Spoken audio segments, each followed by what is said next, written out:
ഇന്ന് വൈകുന്നേരം ഇങ്ങോട്ട് ഭയങ്കര മഴയായിരുന്നു. ഒരു 4 മണി മുതൽ ഭയങ്കര കാറ്റും ഇടിയും മഴയൊക്കെ ആയിരുന്നു കേട്ടോ. അപ്പോൾ അതേ ഞാൻ വിളക്കൊക്കെ വെച്ചിട്ട് അവിടെ ഇങ്ങനെ ഇരിക്കുകയാണ് കേട്ടോ. അമ്മയുണ്ട് അപ്പുറത്തെ കസേരയിലാട്ടോ അമ്മ ഇരിക്കണം. അമ്മേനെ നിങ്ങൾക്ക് കാണാൻ കഴിഞ്ഞിട്ടുണ്ടാവില്ല. അപ്പോൾ ഞങ്ങൾ കുറേ നേരം അവിടെ ഇരുന്ന് വർത്താനമൊക്കെ പറഞ്ഞ് അതിങ്ങനെ പതിവുള്ള കാര്യമാണ് കേട്ടോ. അമ്മ ഡ്യൂട്ടി കഴിഞ്ഞ് വന്നിട്ടുണ്ടെങ്കിൽ അന്ന് ഹോസ്പിറ്റലിൽ നടന്ന ഓരോ കാര്യങ്ങൾ ഇങ്ങനെ പറയും എൻ്റെ അടുത്ത്. അങ്ങനെ ഞങ്ങൾ വർത്താനം പറഞ്ഞ് കുറേ നേരം ഇരിക്കും. ഇപ്പം പിന്നെ വൈകുന്നേരത്തെ ചായ കുടി പരിപാടി ഇല്ല കേട്ടോ. ചായക്കുടി ഞങ്ങൾ നിർത്തിയിട്ടുണ്ട്. രാവിലെ ഒരു നേരം മാത്രമാണ് കേട്ടോ അപ്പോൾ ചായ കുടിക്കണുള്ളൂ.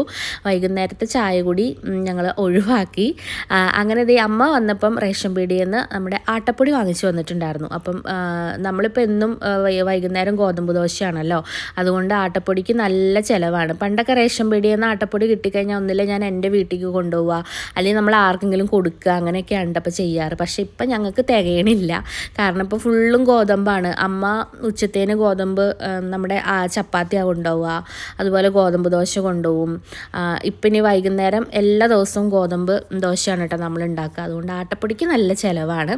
അമ്മ ദേ അവിടെ ഇരുന്ന് സീരിയൽ കാണുന്നുണ്ട് കേട്ടോ. ടി വിക്കകത്ത് പൈസ ഇല്ലാത്തതുകൊണ്ട് ഫോണിനകത്താണ് കേട്ടോ അമ്മ സീരിയൽ കാണണേ. വൈകുന്നേരം അമ്മ അങ്ങനെ അടുക്കളയിൽ കയറാറില്ല എന്നല്ല, വൈകുന്നേരം ഞാൻ അങ്ങനെ കയറ്റാറില്ല. പ്രത്യേകിച്ച് അങ്ങനെ പണിയൊന്നും ഇല്ലല്ലോ. അപ്പോൾ അതുകൊണ്ട് അമ്മയ്ക്ക് എടുക്കേണ്ടതായ പണികളൊന്നും ഇല്ലാത്തതുകൊണ്ട് ഞങ്ങൾ ഇങ്ങോട്ട് വരണ്ട, അവിടെ പോയിരുന്നോളി എന്ന് പറയലാണ്.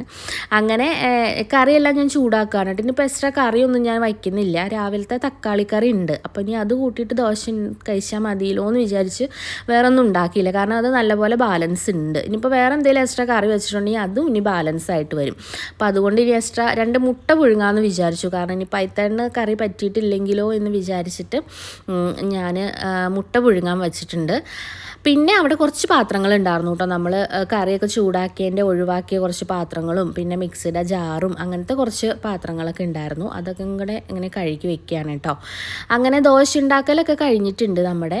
ഇനി പ്രത്യേകിച്ച് താഴെ അങ്ങനെ വലിയ പണികളൊന്നും ഇല്ല കേട്ടോ. ഇനിയിപ്പോൾ നേരെ ഞാൻ മേലെ പോവുകയാണ്. എനിക്ക് കുറച്ച് വീഡിയോ ഒക്കെ എഡിറ്റ് ചെയ്യാനൊക്കെ ഉണ്ട്.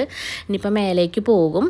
അപ്പോൾ ഇനി പൈത്താട്ടം വന്നു കഴിഞ്ഞിട്ടുണ്ടെങ്കിൽ എന്നെ വിളിക്കലാണ് കേട്ടോ പതിവ്. ഞാൻ മേലെ ആണെന്നുണ്ടെങ്കിൽ എന്നെ വിളിക്കും. അപ്പം ഞാൻ താഴത്തേക്ക് ഇറങ്ങി വരും. അങ്ങനെ നമ്മൾ ഫുഡ് കഴിച്ചിട്ട് പിന്നെ മേലെ പോയി കിടക്കാൻ വേണ്ടിയിട്ട് പിന്നെ മേലേക്ക് പോകും. അങ്ങനെയാണ് കേട്ടോ ചെയ്യാറ്.